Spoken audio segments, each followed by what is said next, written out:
Hello guys, this is Nakul Sharma और मैं आज आपके लिए एक और नई हॉरर स्टोरी लेके आया हूँ जो है एक जय नाम के लड़के की। ये एक रियल स्टोरी है जो मेरे को एक बंदे ने ईमेल पे भेजी थी और वही मैं आपको आज पढ़ के बताने वाला हूँ। अक्सर जब मैं स्कूल से घर जाया करता था तो हमारी बस एक जंगल के रास्ते से गुजरा करती थी। हालांकि तब मैं बहुत छोटा था, लेकिन मुझे आज भी याद है जब मैं उस जंगल के टूटे फूटे रास्ते से गुजरा करता था तब मेरी निगाह एक चीज पे पड़ा करती थी। वो थी एक कब्र। मैं हमेशा उस कब्र को देख के सोचता था कि वो कब्र किसकी होगी। हमेशा मैं थोड़ा सा क्यूरियस रहता था कि वो कब्र किसकी होगी, क्या होगा उस कब्र का नाम। उस कब्र को देख के मेरे को कुछ होने लगता था, लेकिन मैं कभी जान नहीं पाया। एक दिन पता नहीं मुझे क्या हो गया, मैंने सोचा कि इस कब्र के पास जाके देखूं कि ये किसकी कब्र है, शायद मेरी क्यूरियोसिटी शांत हो जाए। फिर एक दिन शाम के समय में उसी रास्ते से गुजर रहा था, तब मैंने वो कब्र देखी और मैंने अपनी साइकिल को साइड में खड़ा कर दिया और मैं उस कब्र के पास गया। वो कब्र ज्यादा पुरानी तो नहीं थी, लेकिन मैंने देखा उसके आसपास सूखे पत्ते बिखरे हुए पड़े थे। मैंने वहां पे उस कब्र के ऊपर लिखा हुआ नाम पढ़ने की कोशिश करी, लेकिन उस नाम के ऊपर बहुत ज्यादा डस्ट मैल ऐसा जमा हो गया था जिस वजह से मैं उस कब्र का नाम नहीं पढ़ पाया। मैं थोड़ी देर तो वहां बैठा रहा, उसके बाद उठ के मैं वहां से चल दिया। लेकिन जैसे ही मैं उठा, मैंने वहां पे एक बिल्कुल मदहोश कर देने वाली, दीवाना बना देने वाली, जैसे एक परफ्यूम की, इत्र की खुशबू सूंघी। और आई वाज लाइक कि ये क्या है, मेरे को समझ में नहीं आया क्योंकि वहां कोई आसपास जंगल में आदमी था नहीं दूर दूर तक। फिर उसी शाम जब मैं अपने घर वापस आया तो मेरी माँ ने मेरे को देखा और पूछा कि तू मेरे को बता के नहीं जा सकता था, कहाँ गया है, क्यों गया है। उसके बाद मैंने अपनी मम्मी को देखा और चुपचाप मैं अपने कमरे में चला गया। पता नहीं मुझे क्या हो गया था, मेरे अंदर काफी रेबल होना, गुस्सा, एग्रेशन, बहुत ज्यादा ऐसा सब कुछ, ऐसे मिक्स इमोशंस चल रहे थे। मेरे कुछ समझ नहीं आ रहा था और थोड़ी देर बाद मुझे ऐसा महसूस हुआ कि मेरे थिंकिंग प्रोसेस पे कंट्रोल नहीं है और धीरे धीरे ऐसा लगने लगा कि मेरी बॉडी से भी कंट्रोल जा रहा है। उसी टाइम मेरी मम्मी मेरे को खाने के लिए पूछने आई कि तू खाना खा ले, आजा बाहर।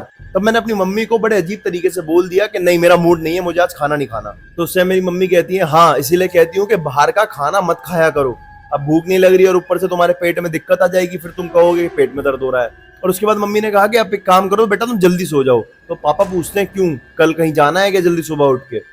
तो मम्मी कहती है क्यों, किसको कल स्कूल नहीं जाना है? मैं पापा मम्मी की ये बातें और बहस सुन रहा था।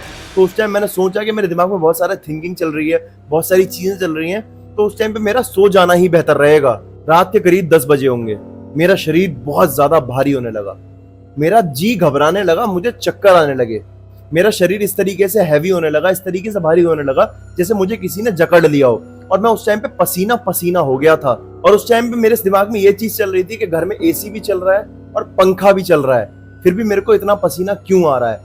और जब मैंने कोशिश करी कि मैं अपने शरीर को हिलाऊं डुलाऊं, बाहर की तरफ भागूं, तो ऐसा लग रहा था कि मैं उठ ही नहीं पा रहा हूँ, मेरी बॉडी से मेरा पूरा कंट्रोल चला गया है। और जब मैंने चीखने चिल्लाने की कोशिश करी कि ताकि मैं किसी से हेल्प मांग लूं, अपने मम्मी या पापा को बुला के, तो मेरे मुंह से एक शब्द आवाज का भी नहीं निकला। मैं जैसे तैसे कोशिश करके अपने शरीर पे सारा जोर डाल के उठा और जल्दी से भाग के घर के मेन गेट की तरफ गया।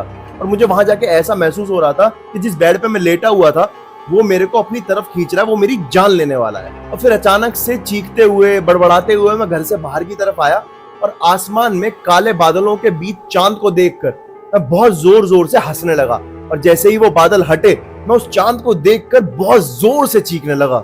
उस चीखने की आवाज से मेरे घर वालों की नींद खुल गई और वो भी घबराते हुए बाहर की तरफ आए और उन्होंने मेरे को देखते हुए सीधा ये कहा कि ओए जय, तू क्या कर रहा है? मैं अपनी बॉडी पे अपना कंट्रोल पूरी तरह खो चुका था। जब मेरी माँ ने मेरे को इस तरीके से आवाज लगाई, मैंने अपनी माँ को ऐसे घूर के देखा कि मेरी माँ डर गई। लेकिन ये जीवन में मैंने पहली बार किया होगा। लेकिन फिर तभी मेरे पापा बाहर आए और मेरे पापा ने मेरी तरफ देखा और उसके बाद उन्होंने कुछ नहीं बोला और सीधा ये बोले कि ओए जफर, तू यहाँ क्या कर रहा है? और उस टाइम पे मेरी मम्मी को ये नहीं पता था कि किस जफर की बात हो रही है, क्योंकि मेरी मम्मी ने किसी जफर नाम के बंदे का आज तक नाम ही नहीं सुना था। मैंने अपने पापा की आंखों में देखा और बड़ी अजीब सी भयानक आवाज में उनसे पूछा कि तू जानता है मुझे?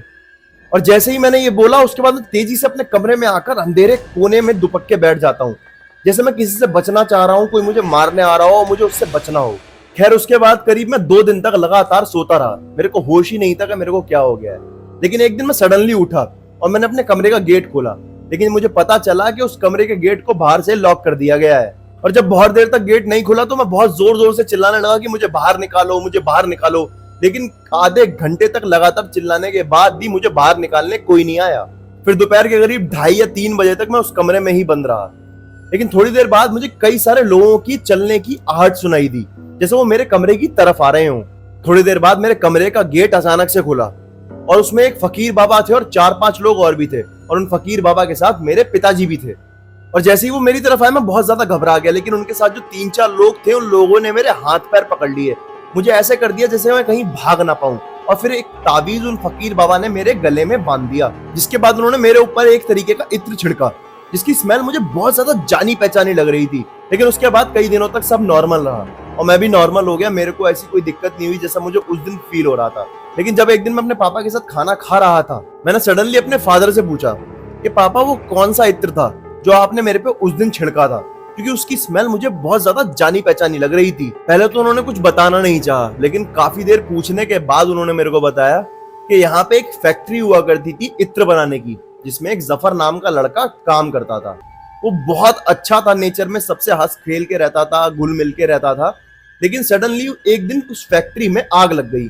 कई सारे लोग थे जो जलने के बाद भी निकल आए बाहर, लेकिन वो एक लौता लड़का जफर उस फैक्ट्री में जल के मर गया। और उसके बाद उन्होंने मेरे को बताया कि अक्सर जो लोग उसकी कब्र के पास जाते हैं उनको वो इत्र वाली महक महसूस होती है, और इस इत्र की खुशबू तुम्हें 2 बार महसूस हुई होगी। पहली बार जब तुम उस जफर की कब्र के पास गए थे, और दूसरी बार जब उन बाबा ने तुम्हारे ऊपर वो इत्र छिड़का। और शायद ये भी हो सकता है कि जफर का किसी शरीर को अपना बना के आने का यही तरीका हो, अपनी इत्र की खुशबू महसूस करवाना। फिर मेरे फादर ने मेरे को कहा कि अब तुम एक काम करो, अब तुम इस तावीज को कभी मत उतारना, और उस कब्र के पास तो बिल्कुल भटकना भी मत। उसके बाद मैं उस कब्र के पास कभी नहीं भटका, और ना ही मेरी कभी जाने की हिम्मत हो पाई। लेकिन मेरे फादर ने मेरे को यह बताया कि जो जफर नाम का लड़का था वो नेचर में इतना अच्छा था, सबकी मदद करता था, उससे अच्छा बंदा कभी उन्होंने देखा नहीं। अगर उस पर पैसे ना हो फिर भी वो किसी न किसी के लिए किसी और से पैसे उधार लेके ब्याज पे उनको दे देता था। मतलब हर तरीके से जितनी हेल्प कर सकता था उतनी हेल्प करा करता था। लेकिन मरने के बाद वो लोगों पे हावी होने लगा, वो लोगों को अपना शिकार बनाने लगा। पिताजी ने मुझे ये भी बताया कि कई बार ऐसा भी हुआ है कि वो लोगों पे हावी होकर उनकी जान तक लेने लगा। तब मेरे पापा ने मुझे एक बात समझाई, जब भी इंसान जिंदा रहता है तब वो अलग होता है, लेकिन मरने के बाद कौन कैसा हो जाता है, आत्मा किस रूप में बदल जाती है, इसका किसी को कोई अंदाजा नहीं है। और इनकी जो पावर्स होती है ना, उनको आप कंट्रोल नहीं कर सकते। और यही थी जय की कहानी जो मैंने आपको सुनाई। अगर आपकी ऐसी कोई कहानी है तो आप मेरे को इंस्टाग्राम पे डीएम कर सकते हो, आप मेरे को मेल कर सकते हो, या फिर आप इस वीडियो के कमेंट सेक्शन में उस कहानी को लिख भी सकते हो। मैं आपकी कहानी को इस चैनल पे खुद सुनाऊंगा, और आप इस पेज को सब्सक्राइब जरूर कर देना, और मेरे को ये जरूर बताना कि आपको इस जफर की कहानी कैसी लगी।